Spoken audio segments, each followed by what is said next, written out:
안녕하세요. 담백한 경제 2%입니다. 네, 오늘은 디딤돌 대출 축소 방안 발표에 관련돼서 한번 말씀을 드려보고자 합니다. 이게 이제 지난 2024년도 11월 달에 한번 발표가 됐었어요. 디딤돌 대출을 이제 맞춤형 관리 방안 시행이라고 해가지고 조금 축소하겠다라고 이렇게 발표가 되기는 했는데 사실 조금 변경이 있을 수도 있지 않을까라고 생각을 했는데 오히려 디딤돌 대출이 강화가 됐습니다.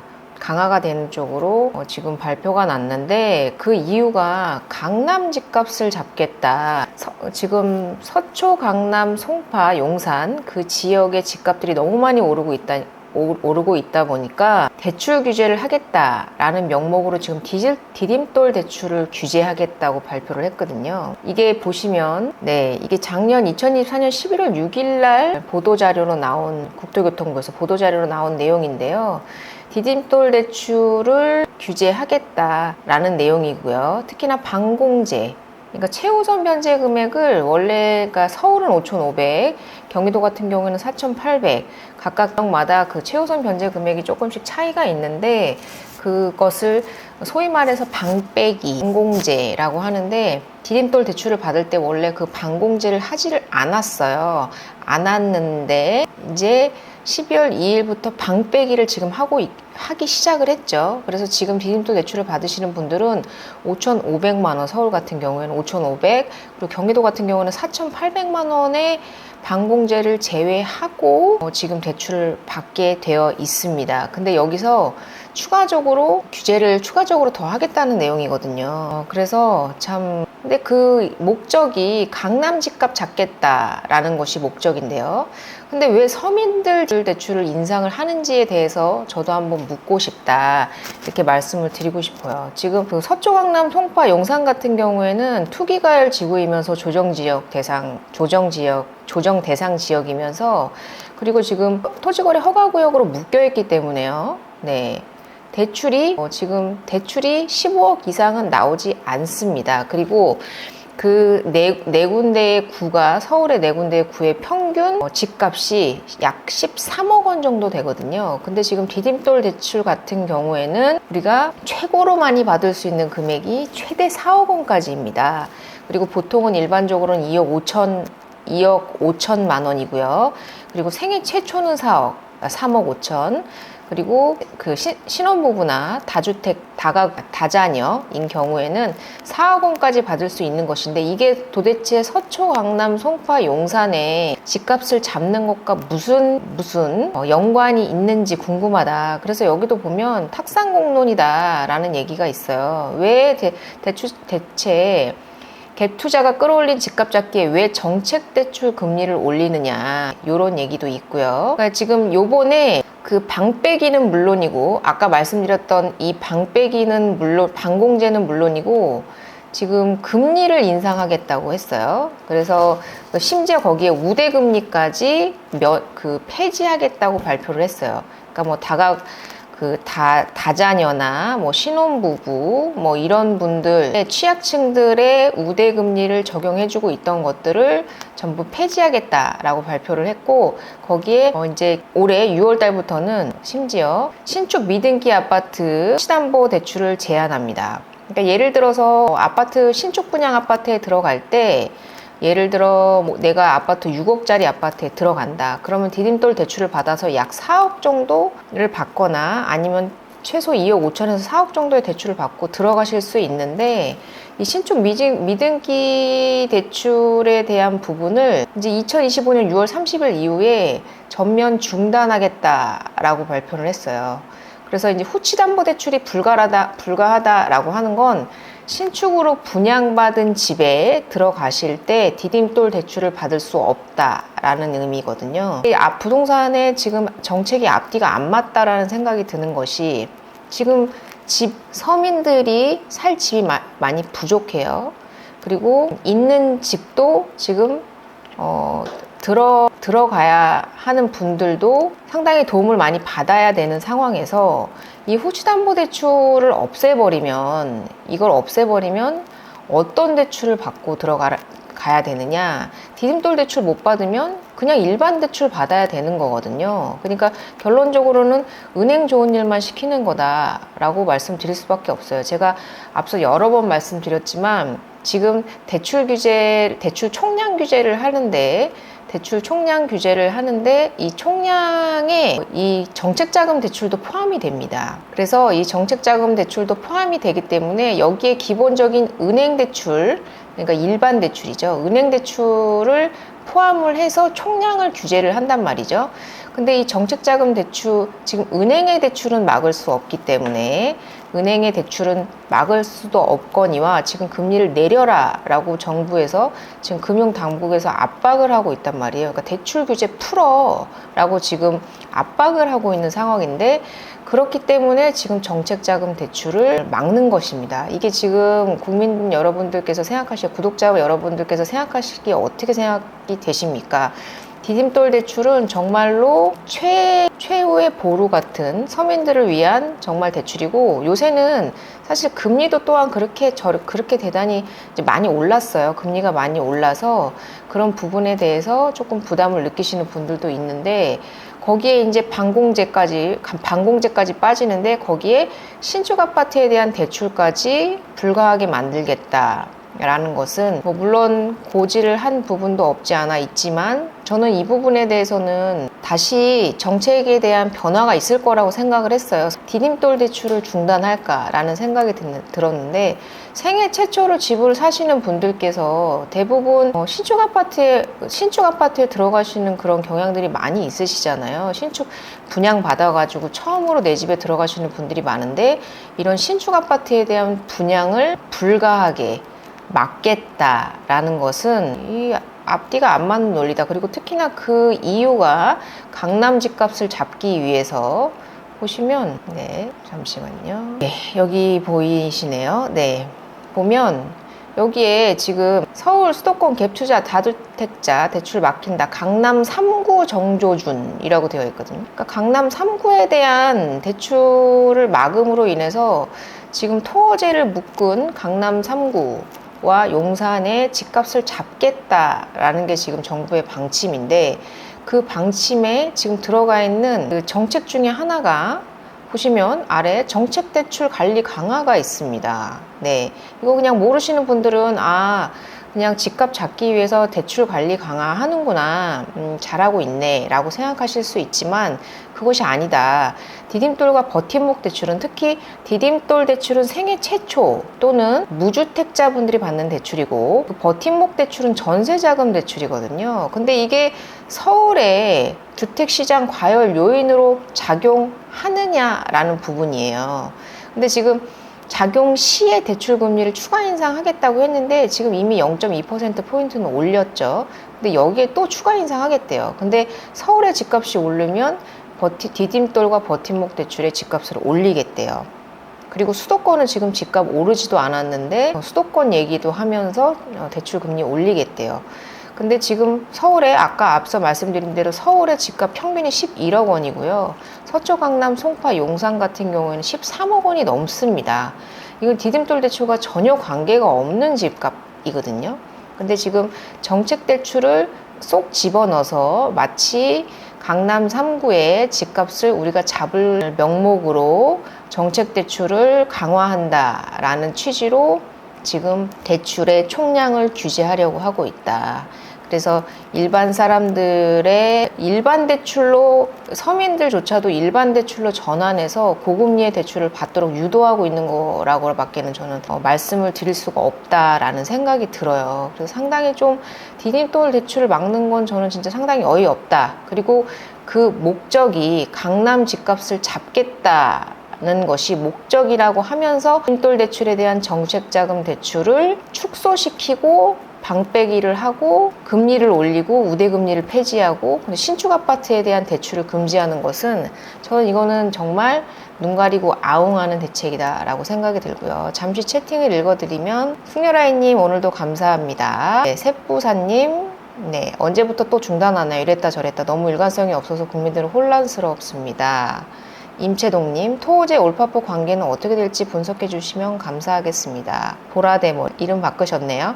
서민만 죽이는 정책. 네, 그렇습니다. 그래서 그냥 살짝 이렇게 얹어서 가는 느낌이에요. 그러니까 지금 대출의 총량은 규제해야겠고, 그렇다고 일반 은행 대출은 줄일 수 없는 상황이기 때문에 이거를 여기에 얹어서, 강남 집값이 오르고 있으니까 여기에 살짝 정책자금 대출을 얹어서 디딤돌 대출과 심지어 버팀목 대출은 전세자금 대출이란 말이에요. 근데 이것까지도 규제를 하겠다라고 얘기하고 있는 것은 저는 앞뒤가 안 맞는 논리다 라고 생각을 하고요. 여기 보시면 무주택 서민들 수도권 내 집 마련 어려워진다. 신규 분양 디딤돌 대출 우대금리 폐지. 네, 우대금리를 폐지하겠다고 했고요. 그리고 신규 분양 아파트에 대한 디딤돌 대출을 전면 폐지하겠다고 발표를 했어요. 그러니까 7월 달부터는 디딤돌 대출 나오지 않습니다. 신규 분양 아파트에 대해서는요. 그렇기 때문에 만약에 지금 디딤돌 대출을 받고 내가 신규 분양 받은 아파트에 지금 들어가려고 했던 분들께서는 조금 주의를 하셔서 대출에 대한 그런 계획을 플랜을 짜셔야 되지 않을까라는 생각이 들고요. 부키모스님 반갑습니다. 반갑습니다. 네, 이동국님, 이런 쓰레기 정책 누가 조정하는 걸까요? 정말 이해 불가한 공산화를 추구하는 검은 그림자가 있는 거지. 전국민 월세하로. 네.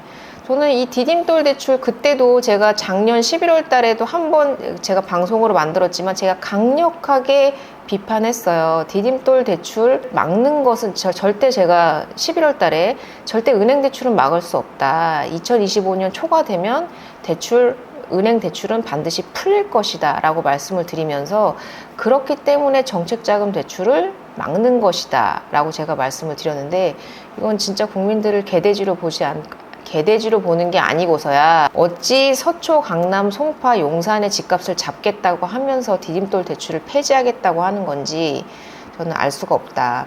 완벽한 폐지는 아니지만 어쨌든 신규 분양 아파트에 대한 디딤돌 대출을 전면 중단하겠다라고 발표한 것은 거의 절반 정도에 가까운 디딤돌 대출 규모를 축소하겠다라는 얘기와 다름이 없다라고 생각을 하고, 여기에 지금 전세자금 대출에 대해서는 보증 비율을 축소를 하면서 전세자금 대출을 더욱더 적게 받게, 그러니까 정책자금 대출에 대한 전세자금 대출을 조금 더 강화하겠다라고 발표를 하고 있고, 그러면 서민들은 일반 대출로 돌아갈 수밖에 없는 상황이기 때문에 은행 대출을 받아야 되는 상황이거든요. 그러니까 정책자금 대출과 은행 대출의 차이가 특별히 없어지는 상황이 된다. 그래서 서서히 이 정책자금에 대한 그런 국민들의 그런 의지 비율을 조금씩 계속해서 축소해 나가려고 하는 게 아닐까라는 생각이 들어요. 그래서 능력 없으면 집 사지 말란 얘기냐, 더 센 놈 온다 라고 해서 이제 스트레스 DSR 3단계가 7월 달에 시행이 되죠. 제가 앞서 말씀드렸지만 이미 서초, 강남, 송파, 용산 같은 경우에는 DSR로 대출 받고 들어오지 않습니다. 거기는 투기과열 지구이기 때문에 15억 이상은 대출이 나오지 않습니다. 그렇기 때문에 어차피 거기는 DSR을 규제를 하든 하지 않든 영향을 전혀 받지 않는 그런 지역이에요. 이거는 구독자분들도 아셔야 돼요. 네, 15억 이상은 대출이 나오지 않는 지역인데 서초, 강남, 송파, 용산 같은 경우에 집값이 어떻습니까? 대부분 15억 이상 하는 경우가 대부분입니다. 그러니까 어차피 그분들은 현금으로 집을 사고 계신 상황인데, 이 스트레스 DSR 3단계를 진행한다고 한들 영향을 받는 것은 지금 정부에서 집값을 잡겠다고 하는 그 지역이 아니고 그 외의 지역이 영향을 받고, 특히 서민들이 대출의 영향을 받을 수 있다. 그리고 스트레스 DSR 3단계 같은 경우에는 신용대출도 포함되기 때문에, 1금융권, 2금융권의 신용대출도 포함되기 때문에 이게 단순히 집을 사기 위한 담보대출에도 영향을 줄 수 있지만, 내가 먹고 살기 위한 그런 대출의 신용대출, 현금 서비스 같은 그냥 신용대출을 받아서 생활을 하시는 분들에게는 상당히 큰 그런 부담으로 다가올 수 있기 때문에 이 스트레스 DSR 3단계로는 절대 서울 중심 지역의 집값을 잡을 수 없다는 걸 알고 있음에도 이렇게 규제를 하는 것은 제 생각에는 너무 집값이 과열될 것 같으니까 이게 경기도 지방으로 그리고 지방 지역으로 퍼져나가는 걸 조금이라도 잠깐이라도 막으려고 한다라는 그런 생각이 들기는 해요. 그렇다고 해서 저는 절대라는 말은 없으니 제가 생각했을 때는 이 훈풍이 경기도 아무리 대출 규제를 한다고 해도 집을 사셔야 하는 분은 사셔야 하고요.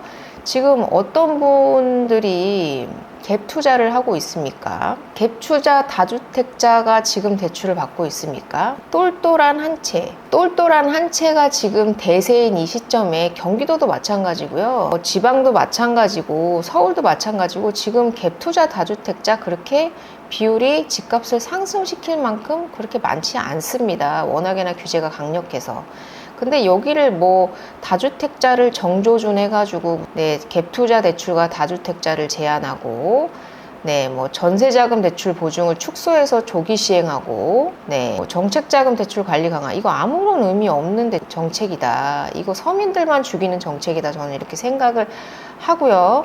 그냥 지금 양평 가볼 만한 본님께서 말씀하신 대로 공급이 부족하니까 그 공급 부족한 것을 대출 규제로 어거지로 눌러야 되겠는데 지금 서초, 강남, 송파, 용산은 못 잡겠으니까 지금 서민들이 집을 사려는 것을 막겠다라는 것으로밖에는 보이지 않습니다. 저는 지금 양평 가볼 만한 곳에서 공급 부족 등 정부의 무능력이 서울 집값만 폭등 상승시키고 온갖 대출 규제 정책, 국민들을 괴롭히는 정책뿐 문정권, 지금까지 개선된 것이 하나도 없다라고 말씀을 하셨는데 저도 그렇게 생각을 해요. 물론 그 야당에서 도움을 주지 않는 부분도 분명히 존재를 합니다. 그렇지만 그럼에도 불구하고 이 정책 방향이 디딤돌 대출을 막는 정책 방향으로 가는 것은 저는 올바르지 않다고 생각을 해요. 아무리 대출이 늘어나는 것을 막겠다라는 것이 정부의 방향성이었다고 해도 이 디딤돌 대출을 막는 것은 저는 정말로 있을 수 없는 이다 라는 생각이 들고요. 남수란 대표님 반갑습니다. 저희 검단의 스타이시죠. 스타 공인중개사이십니다. 그래서 검단에 관심 있으신 분들은 남수란 프로, 부동산 프로 남수란 대표님 유튜브에 방문해 주시면 검단에 대한 아주 속속들이 정보를 가져가실 수 있을 거라고 말씀드리겠습니다.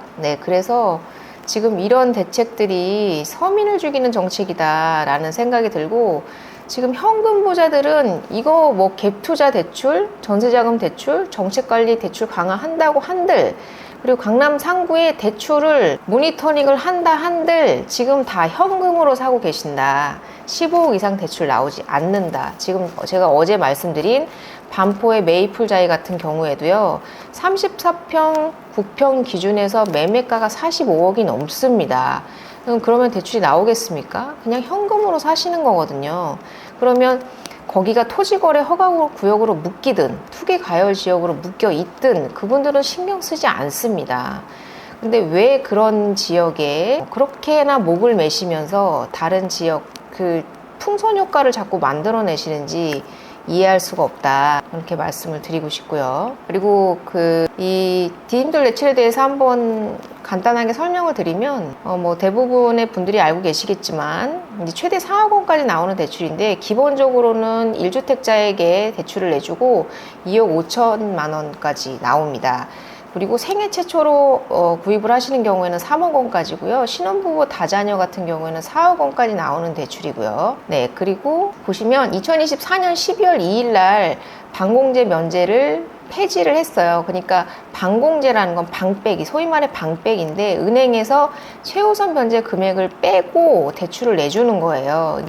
이게 일반 대출 같은 경우에는 방빼기를 하는 경우도 있고 그렇지 않은 경우도 있었는데 이 정책자금 대출 같은 경우 이런 방빼기를 하지 않았습니다. 그러니까 서울 기준에서 5,500만 원이 일반 대출보다 추가적으로 더 많이 나왔다라는 것을 의미하는 건데 이것을 똑같이 방빼기를 심지어 일반 대출 요새는 은행에서 정책에서 나오는 일반 대출도 방빼기를 하지 않는 경우가 많는데 정책자금 대출에서 방빼기를 하겠다.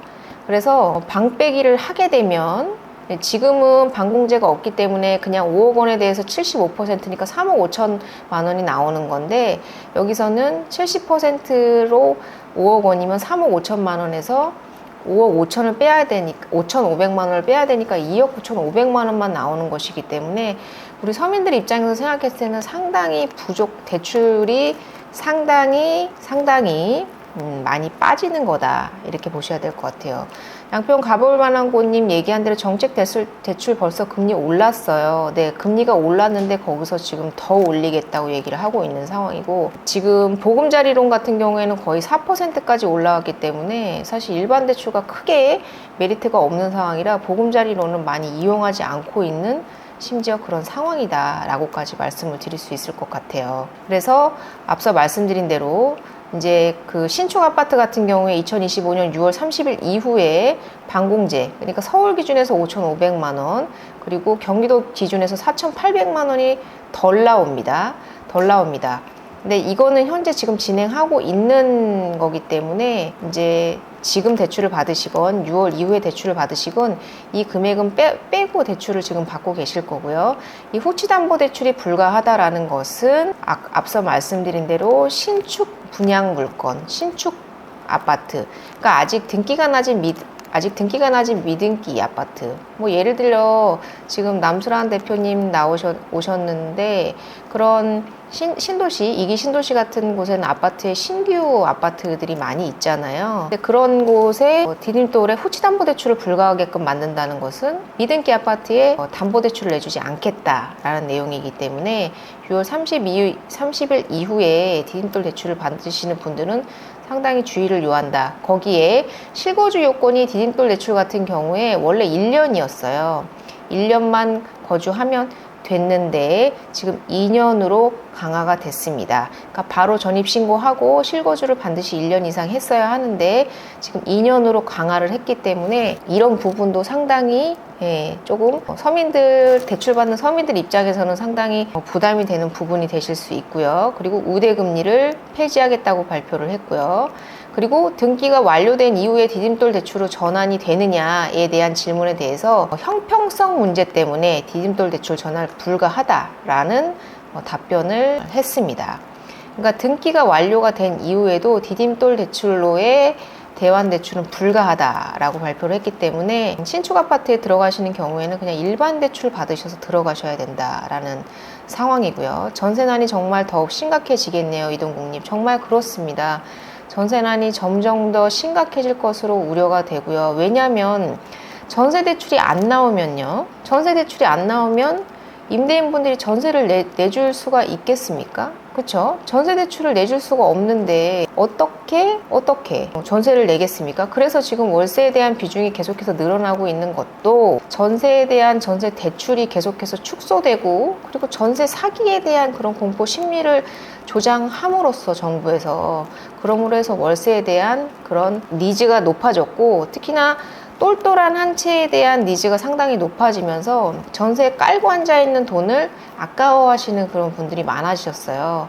그래서 내가 적은 보증금의 월세를 살면서 내가 가지고 있는 목돈을 가지고 똘똘한 한 채, 내가 가질 수 있는 최대한의 똘똘한 한 채에 투자를 하는 방식으로 내 집 마련을 하는 방식으로 나는 월세에 살면서 내 집을 하나를 마련하고자 하는 마음으로 월세에 사는 그런 비중이 상당히 높아지고 있다. 그래서 전세의 부족과 그리고 똘똘한 한 채에 대한 그런 니즈의 강력한 그런 변화 때문에 그런 패러다임의 변화 때문에 지금 전세에 대한 그런 공급이 상당히 줄어들고 있다. 근데 여기에 대해서 다주택자까지 지금 계속해서 지금 규제하겠다잖아요. 보시면 여기 다주택자에 대해서 규제를 또 강력하게 하겠대요. 이 다주택자가 있어야만 전세가가 내려가는 거거든요. 그러니까 그 집에 어떤 아파트 단지의 실거주 비율이 높으면 높을수록 그 단지는 하락하는 비율이 엄청나게 내려갑니다. 그러니까 내 집인데 집값을 담합하는 것도 실거주가 많으신 분들이 계신 곳에서 가능한 일이고, 만약에 임차인분들의 비중이 높은 지역이라면 그것이 가능하겠습니까? 임차인분들은 집값이 떨어지길 원하시는데요. 그렇기 때문에 근데 지금 계속해서 똘똘한 한 채에 대한 그런 이 갭투자 대출을 막고 다주택자 대출에 대한 제한을 하면서 다주택자를 죽이는 말살 정책을 함으로 인해서 지금 계속해서 임대에 대한 공급을 민간 임대에 대한 공급을 줄이고 있는 상황이에요. 그런데 거기다가 지금 정부는 뭐 빌라를 11만 채 짓겠다. 그리고 분양 전환 임대 아파트를 뭐 11만 호 약정하겠다. 이렇게 계속해서 발표를 하고 있긴 하지만 지금 제대로 공급이 이루어지지 않고 있는 상황에서 과연 이 지금 전세 대란, 저는 지금 전세가 되게 조용한 것은 약간 폭풍 전야 같은 느낌이라고 생각이 들고요. 2025년도에는 집값보다는 전세가의 상승이 상당히 더 두드러질 것이라고 예상을 하고요. 지금 아시를 한번 보시면 가격 분석에 이제 보셔도 경기도 지방의 전세가를 한번 보시면요. 네. 최근 3년 이게 전체 지역입니다. 지금 전세가의 상승률이 더 높고요. 그리고 이제 지역별로 보면 어디를 볼까요? 네, 일산 서구, 그리고 뭐 광명시, 네, 집값이 오르지 않는 지역들, 부천시 소사구, 여기 전세값 지금 상승하는 비율 한번 보시죠. 집값이 오히려 오르지 않고 있는 지역들의 전세가의 상승률이 더 높다라는 것은 지금 서민들이 전세로, 그러니까 집을 사지 못하고 경기도 외곽 지역의 전세로 내몰리고 있다라는 것이 이렇게 집값이 오르지 않는 지역에 전세가가 올라가는 것을 보면 알 수 있다. 경기도 지방이 지금 집값들 보십시오. 이런 상황에서 왜 대체 디딤돌 대출을 막고 서민들의 대출을 막아서 지금 내 자산을 지키지 못하는 이런 상황을 만드는지. 그래도 물가 상승률만큼의 안정적인 상승세는 보여줘야 되지 않겠습니까? 근데 이런 하락세는 저는 지금 이 인플레이션이 2%대를 유지하고 있는 지금 이 물가 상승률에서 이런 집값 하락은 정말로 말도 안 되는 일이다라고 생각을 해요. 그러니까 얼마만큼 집값을 더 떨어뜨려야지만 지금 상당히 양극화가 심하거든요. 서울 같은 경우에는 이렇게 계속해서 상승을 하고 있는데, 이렇게 미친 듯이 상승을 하고 있는데, 집값이 이렇게 미친 듯이 상승을 하고 있는데 왜 경기도 지방과 지방 지역은 보지 않는 것이냐, 저는 그렇게 말씀을 드리고 싶고요. 이렇게 경기도 외곽 지역은 계속해서 하락 중입니다. 그래서 지금 이런 상황에서 디딤돌 대출 막는다라는 것은 저는 정말로 누구를 위한 정책이냐, 서울에 요만큼의 영향도 줄 수 없는 디딤돌 대출을 막아서 서울의 집값을 잡겠다라는 이 얼토당토한 이런 내용의 이런 정책들은 좀 내지 않았으면 좋겠다라는 생각이 들어요. 네, 대승수님, 이 두 채만 가져도 종부세 첫 때려. 네, 빌라 두 채 이상 가진 사람이 임사 등록 안 하고 전세조자가 종부세 쳐? 예, 맞고 전세가 하락하면 그게 전세 사기입니까? 저도 그렇게 공감합니다. 네, 이게 그러니까 정책이 일관성이 있어야 되는데 일관성이 없다 보니까 사기꾼이 된 거예요. 아마 빌라 하시는 분들도 아마 다 느끼시겠지만 정상적으로 임대하고 계셨어요. 정상적으로 임대하고 계셨는데 정부에서 정책 대출을 폭발적으로 내주는 바람에 그 직업도 없는 포퓰리즘 정책이죠. 전 정권에서 포퓰리즘 정책으로 전세 대출을 폭발적으로 내주는 바람에 네, 어느 정도는 그래도 그 차주의 그런 신용을 봐야 되지 않습니까? 근데 그걸 보지 않고 막 너무 폭발적으로 내주다 보니까 빌라의 집값이 상승을 했고, 그리고 아파트 공급은 부족한 데다가, 그리고 그러다 보니까 이제 빌라로 사람들이 밀려났는데 거기에 이제 그 서민들을 지킨다라는 명목이었지만 보증보험과 무분별한 전세 대출 때문에 이게 너무 집값이 너무 비이상적으로 빌라의 집값이 폭등을 하면서 이것이 급작스럽게 보증사고, 이제 사기꾼들에 의해서 보증사고가 발생을 하면서 전세 포비아 현상이 일어나면서 빌라가가 폭락을 한 거고, 여기에 정부에서 공시지가를 어거지로 누르면서 애꿎은 정상적으로 전세 사기꾼이 아닌 정상적으로 임대를 하시던 정상적인 임대인들마저도 전세가를 뱉어줘야 되는 상황이 되면서 졸지에 전세 사기꾼으로 몰리시는 그런 상황들도 만들어졌다. 그래서 저는 전세 사기와 전세 사고는 분명히 구분해야 된다고 생각을 하는데, 정상적으로 6년, 7년, 8년 임대를 하시다가 어거지로 보증보험을 들기 위해서 강제로 112%까지 공시지가를 내리면서, 안 그래도 빌라는 공시지가가 싼데 어거지로 전세가 내려 강제로 전세가를 내림으로 해서 전세 사고가 발생을 하고, 배수숙님이 말씀하신 대로 갑자기 종부세를, 임대사업자에 대한 종부세 면제에 대한 그런 정책을, 종부세를 때리겠다라는 부분으로 정책을 변경하면서 종부세를 때려 맞으면서 무너져 내린 거거든요. 이 빌라 시장이요. 그러니까 졸지에 전세 사기꾼이 된 그런 빌라 임대 사업자분들도 상당히 많으셨다. 저는 현장에 있기 때문에 이게 사기와 사고가 분명히 구분되어야 하고, 그리고 정부에서 그런 빌라 사고를 고의든 고의가 아니든 유발한 것도 사실이다. 가만히 뒀으면 자연스럽게 돌아갈 수 있는 전세를 강제로 보증 비율을 누르면서, 전세값을 누르면서 보증금을 돌려받지 못하고 길거리에 나앉게 되는 그런 전세 세입자분들이 생기고, 거기에 집을 본의 아니게, 나는 정말 착한 임대인이었는데 잘 돌려주고 싶은데, 정말 돌려주고 싶은데 정부의 정책에 의해서 종부세 때려 맞고, 그리고 보증 비율 낮추면서 전세가 내려줘야 하면서 그런 어려움들이 겹치면서 본의 아니게 돈을 못 돌려주신 분들도 있을 거예요. 배승수님도 아마 그러지 않으셨을까라는 생각이 드는데, 이 디딤돌 대출 같은 경우에도 마찬가지다. 이 디딤돌 대출 강화한다고 해서 절대 서울의 집값 잡을 수 없다. 이 디딤돌 대출 12월 달부터 지금 하고 있었어요. 네, 12월 달부터 디딤돌 대출 규제하고 있었는데 서울 집값 잡혔습니까? 특히나 강남, 그리고 서초, 송파, 그리고 마지막으로 용산 잡혔습니까? 집값 미친 듯이 폭등하고 있지 않습니까? 근데 무슨 디딤돌 대출 12월 달부터 하고 있는 디딤돌 대출 규제에 전혀 영향도 없는데, 그냥 단순히 대출 총량을 줄이기 위해서 서민을 죽이는 이런 정책 대출 해야지만 맞겠습니까? 저는 이거를 정부에게 묻고 싶습니다. 그리고 야당도 마찬가지입니다. 지금 정책 20대 정책 과제를 내놓은 것 중에 전세 DSR 적용하겠다라는 부분과, 그리고 보증 비율을 60%까지 떨어뜨려서 전세 대출을 상당히 큰 폭으로 줄이겠다라고 얘기를 한 것은 정부든 야당이든 똑같다. 그래서 이 양극화를 그냥 그 사세는 그 사세대로 가게끔 두고, 그리고 서민들은 내 집을 마련하는 것을 상당히 꺼려하는, 내 집을 마련하지 말고 임대주택에 사세요, 이런 개념인가요?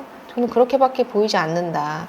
이 디딤돌 대출 저도 예전에 받아봐서 알지만 이게 상당히 저리로, 그리고 서민들에게 좋은 대출인 게 맞습니다. 그리고 이것을 발판으로 해서 더욱더 높은 곳으로 누구나 다 마찬가지지 않겠습니까? 내가 내 집을 마련해서 내 집이 오르면 당연히 더 좋은 집으로 가고 싶은 게 당연히 인지상정 아니겠습니까? 근데 그런 기본적인 인간의 욕구를 누르겠다라는 것은, 특히나 서민들의 이런 정책들을 막아서 누르겠다라는 것은 저는 정말 옳지 못한 일이다라고 얘기를 하고 싶고요. 집값 과열대 정책 대출 금리 즉각 인상하겠대요. 그러니까 은행 대출을 왜 인상을 하지 않으시고 정책 대출 금리를 즉각 인상하겠다고 얘기하시는 건지, 이제 제 방송을 들으셨던 분들은 이해하시겠지만 이 정책 대출이 절대 서울의 집값을 잡는 정책이 아니다. 서민을 잡는 정책이다 라고 말씀을 드리고 싶고요.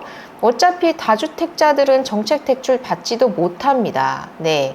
정책 대출은 1주택자만 받을 수 있는 대출이기 때문에 이 앞과 뒤가 전혀 맞지 않다 라고 말씀드리고요. 갭 투자 같은 경우에도 정책 대출 받을 수 없습니다.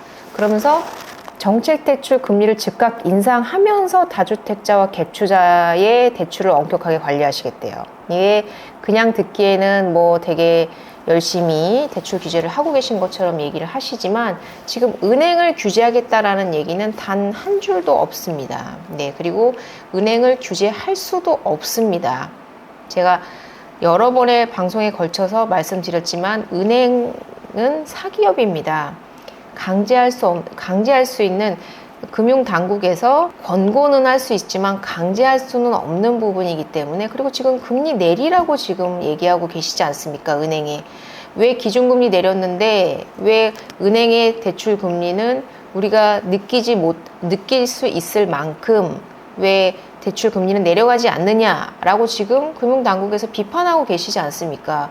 그런데 정책 대출 금리는 즉각 인상하는데, 그러니까 정책 대출이 너무 싸다는 건 저도 인정을 해요. 그래서 어느 정도 올려줘야 된다라는 것도 저도 인정을 하지만, 그것이 다주택자와 갭투자를 막기 위해서 마치 정책 대출 금리를 인상하면 이것이 막아지는 것처럼 그렇게 호도하는 것은 절대 잘못됐다 라고 말씀을 드렸어요. 네, 배승수님, 전 빌라는 안 건드렸어요. 대중이 편안한 세상을 다 함께 주먹이 낮추는 거라서 쓴소리 좀. 네, 배승수님, 근데 맞는 말씀 하셨습니다. 저는 현장에 있는 사람의 입장으로서 이 전세 사기와 사고는 분명히 구분을 해야 하고, 이게 정부의 방침에 의해서, 그러니까 그 감정평가서로 보증보험을 들 수 있게 해줬던 그 시점부터 빌라의 전세가가 폭등했거든요.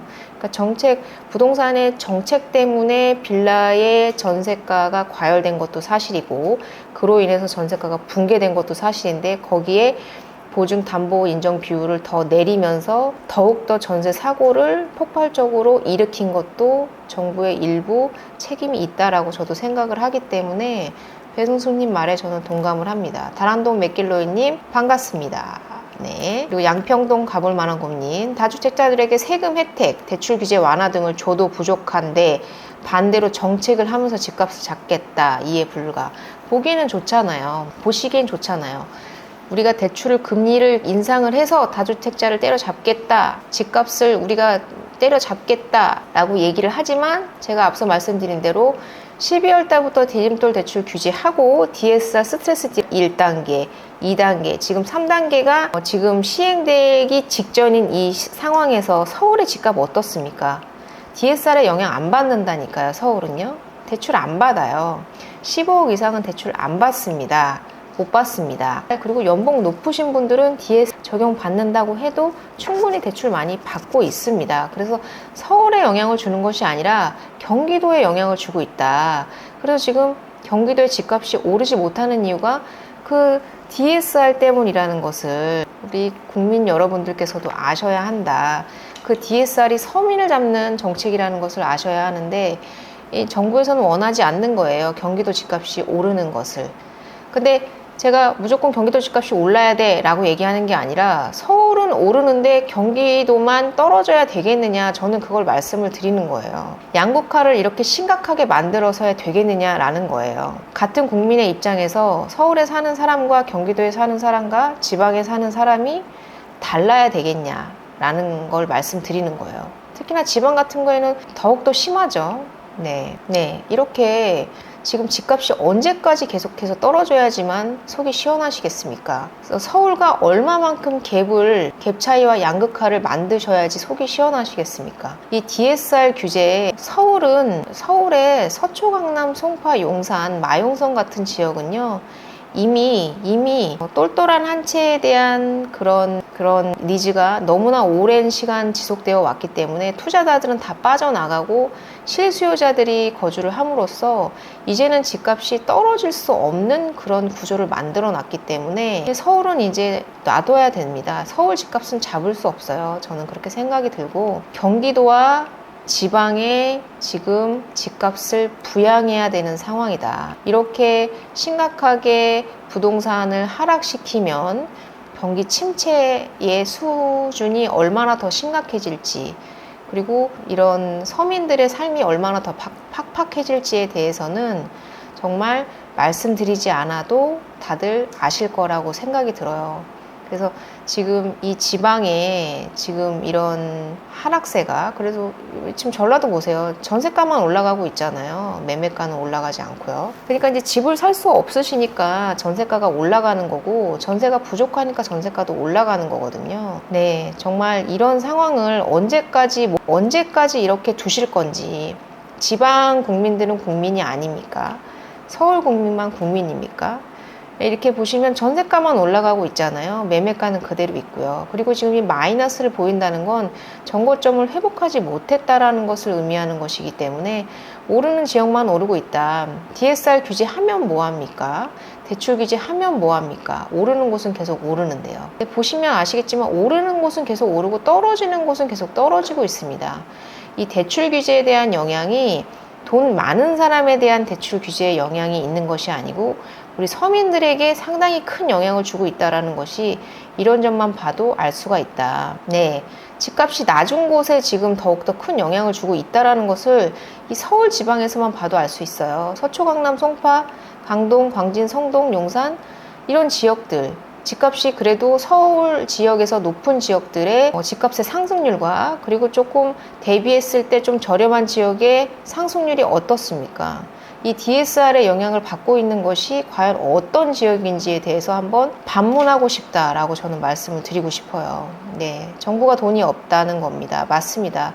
지금 워낙에나 지금 그 빌라의 전세 사기 때문에 지금 허그에서 대입연지 해줘야 되는 금액이 거의 9조 원에 가깝기 때문에 지금 어떻게 해서든지 쪼여야 되고 그리고 지금 청년 드림 청약 통장을 개설하지 않았습니까? 그것도 저는 희망 고문이라고 생각을 해요. 그래서 제가 지난번에도 말씀드렸지만 청년분들 그 청년 청약 드림 청약 통장 가입하실 분들 그냥 이자가 높은 그냥 예금을 하시는 개념이시라면 들어라. 하지만 청약을 당첨받기 위해서 드시는 거라면 희망 고문이 될 수도 있다라고 말씀드린 이유는 지금 주택도시기금이 돈이 부족하기 때문에 이 청년들의 쌈짓돈을 모아서 주택도시기금의 곳간을 채우려고 한다라고 저는 생각을 하기 때문에 이자가 높아서 예금을 하시는 것은 찬성. 다만 청약이 당첨되는 것을 생각을 해서 주택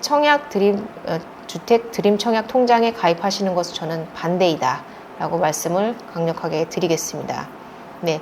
그래서 지금 이 계속적인 강남 집값 잡겠다고 하면서 디딤돌 대출 인상하시는 거, 네. 디딤돌 우대 금리도 폐지하고, 네. 실거주도 2년으로 강화하시고, 대출 금리 올리시고, 3단계 이거 앞서 말씀드린 대로 서울에 전혀 영향 주지 못하고 있다.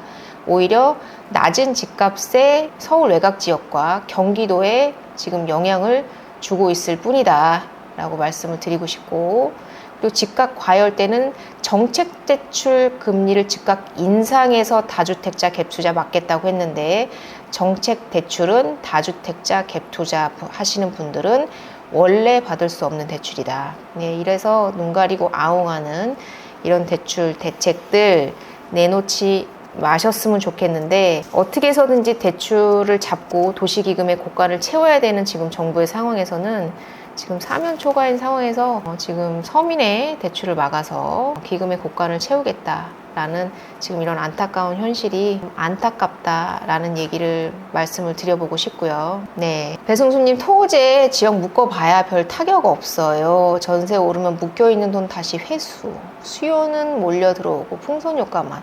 그러니까 그 주변에 지금 토지거래 허가구역으로 묶어버리면요, 이렇게 서초, 강남, 송파 묶어버리면요, 강동, 용산, 동작 이런 데가 오르는 거예요. 광진구 이 주변으로 전세를 구하시는 겁니다. 여기를 못 들어오시니까 주변에 구해서 주변에서 하시거든요. 그러니까 풍선 효과로 전세가가 상승한다라는 것도 저도 동감합니다. 서초, 강남, 송파에 전세를 끼고 갭투자를 할 수 없기 때문에 그 주변에 갭투자의 수요가 상당히 늘어날 수밖에 없다. 그럼 여기도 다 투기가열 지구로 다 묶으실 겁니까? 그러면 경기도 집값 오르겠네요. 그러면 싹 다 서울 투기가열 지구로 묶어주시고 경기도 집값 올려주시면 될 것 같다라는 생각도 들기도 하고요. 양평 가볼 만한 곳님, 예전에 전세를 내 돈으로 들어가던 걸 쉽게 대출을 풀어줘 놓고 이어서 이 모든 피해를 임대인들이 떠안고 파산하고 있는 것이고 이로 인해 양극화가 최고치로 벌어지고 있는 것이죠. 네. 전세대출 예전에는 현금으로 들어가셨거든요. 전세를 현금으로 들어가셨기 때문에 예전에는 월세도 비율이 상당히 많았어요. 근데 이게 대출을 폭발적으로 내주기 시작하면서 이제 전세대출이 이제 시작된 건 이명박 정권 때부터이기는 한데 정말 폭발적으로 내준 건 문재인 정권 때였대.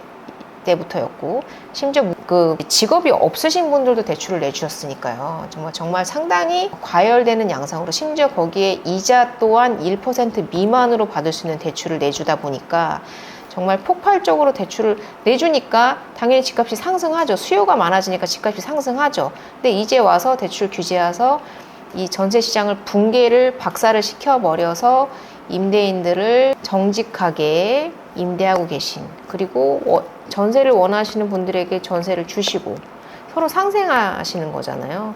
그러니까 이제 어떻게 보면 사금융으로 임대인분께서는 전세로, 사금융으로 내 집 마련을 하신 거고, 그리고 전세 사셔야 하시는 분들께서는 저렴한 이자로, 저렴한 대출 이자로 전세 사셨던, 서로 간에 상생하는 그런 분위기가 있었던 것인데, 이런 대출 규제로 인해 이런 양극화가 심각해졌다, 이렇게 말씀을 드려야 될 것 같습니다. 오늘은 제가 디딤돌 대출 지난번에 작년에도 11월 달에 되게 상당히 강력하게 비판을 했는데, 지금 저는 6월 달이 되면 이것이 그래도 대출 규제 풀릴 거라고 예상을 했는데, 더 강력하게 디딤돌 대출 규제하겠다라고 발표를 하는 것을 보고 조금 실망했다라고 말씀을 드리고 싶고요. 강세상의 빈님, 정부가 댐을 만들어서 하류에 물고기를 말라 죽이고 있죠. 내수 하는데 내수를 어떻게 살리는지 모르고 있는 거죠. 과거 IMF 때 내수를 살렸던 건 건설 경기 활성화였습니다. 지금의 아파트 브랜드가 그때부터 시작된 것이고요. 전 건설 관련 업종에 30년 이상 종사하고 있는데 건설 경기가 정말 최악입니다. 예, 정말 최악입니다. 제가 봤을 때도 집을 짓고 있지 않습니다. 그리고 정부에서도 전세 사기권 때문에 지금 주택도시기금의 기금이 너무 고갈이 심해서 지금 집을 지을 수 없는 상황이라서, 그래서 분양전환 주택을 짓겠다고 하는 것도 다시금 돈을 회수하겠다라는 개념으로, 정부에서 돈을 회수하겠다라는 개념으로 아마도 이렇게 전환 분양 그런 아파트들을 11만 호 정도 약정하겠다라고 얘기를 하시는 것 같고요. 지금 건설 경기 살리지 않으면 그냥 단순히 아파트 값만 떨어지는 게 아니라 건설업에 종사하고 있는 많은 그 건설업 종사자분들, 그리고 거기에 관련된 가족과 식구들, 그리고 여러 가지, 단순히 건설업뿐만 아니라 거기에 연계된 정말 많은 하청업체와 정말 많은 연계업체들이 있단 말이에요. 그분들의 그런 경제의 그런 체계가 무너지는 것이기 때문에 우리나라에서의 건설 경기는 상당히 중요한 부분인데 지금 상당히 심각한 상황인 건 맞다. 근데 경기도와 지방에 대한 활성화 대책이 나오지 않고 있다라는 것이, 그냥 지금 마치 막 집값이 폭등하는 것처럼 얘기를 하는데, 단지 서울의 집값을 때려잡기 위해서 경기도와 지방을 박살내고 있는 지금 상황이 올바른 것인가에 대해서는 다시 한번 묻지 않을 수 없다라고 얘기를 드리고 싶고요. 부키모스님, 전세 내놨는데 보증보험 안 하고 전세권 설정을 하는 이유가 있을까요? 낮은 전세금 이고 아파트 이제 굳이 왜 하시는지 모르겠더라고요. 불안하셔서 그런 거죠.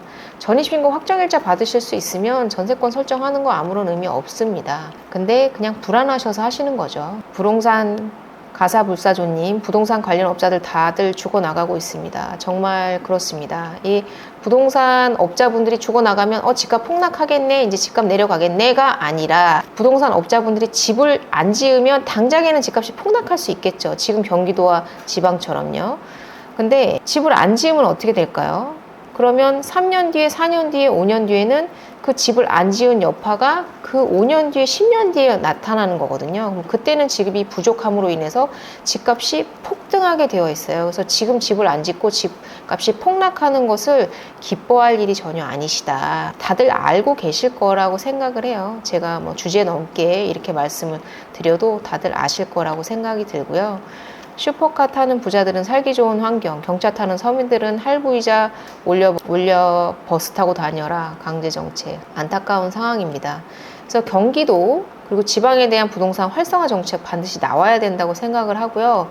서울은 집값 강제하지 마시고 욕을 먹더라도 잠깐의 상승은 어쩔 수 없습니다. 규제를 풀면 상승할 수밖에 없는 그 부분을 조금 욕을 먹더라도 조금 감안을 하시고 전반적인 부동산의 그런 활성화를 도모하셨으면 좋겠다라고 얘기를 드리고 싶고요. 박소연님, 정부가 빌라 126% 강제로 내리고 다주택자도 대출 막아서 엄청 힘들게 대응했습니다. 네, 그러니까 이거 빌라에 대한 그 126% 그리고 112%까지 내리는 이건 강제 정책, 강제로 전세금을 그냥 비율을 내렸다라는 표현이지 강제로 전세금을 누른 거란 말입니다.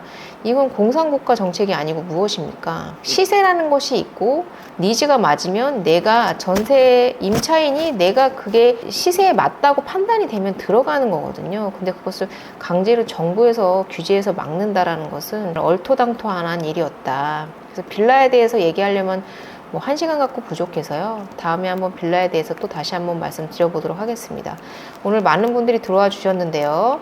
네, 좋아요 한 번씩 눌러주시면 감사하겠습니다. 네, 나가시기 전에 좋아요 한 번씩 눌러주시면 저에게는 많은 힘이 됩니다. 네, 오늘 주말 일요일이신데 네, 누워서 방송 보시는 분들도 많으실 거라고 생각이 드는데 제가 좀 격양된 말투로 많은 얘기를 했는데 네, 도움이 되셨으면 좋겠고요. 도움이 되셨다면 리액션과 함께 좋아요 한 번씩 부탁드리겠습니다. 여느 때와 다름없이 싫으시면 됐습니다. 이거 원래 그 이웃사람님, 그 유튜버 이웃사람님 건데 너무 재밌어서 제가 써먹고 있는데 저작권에 걸리지 않을까 좀 우려스럽기는 하네요. 오늘 일요일 아침 방송 많은 분들 들어와 주셔서 감사하고요. 네, 이런저런 말씀을 드렸는데 네, 좋은 일요일 시간 되시고요. 마무리하도록 하겠습니다. 네, 이만 저는 물러가도록 하겠습니다. 담백한 경제 2%였습니다. 감사합니다.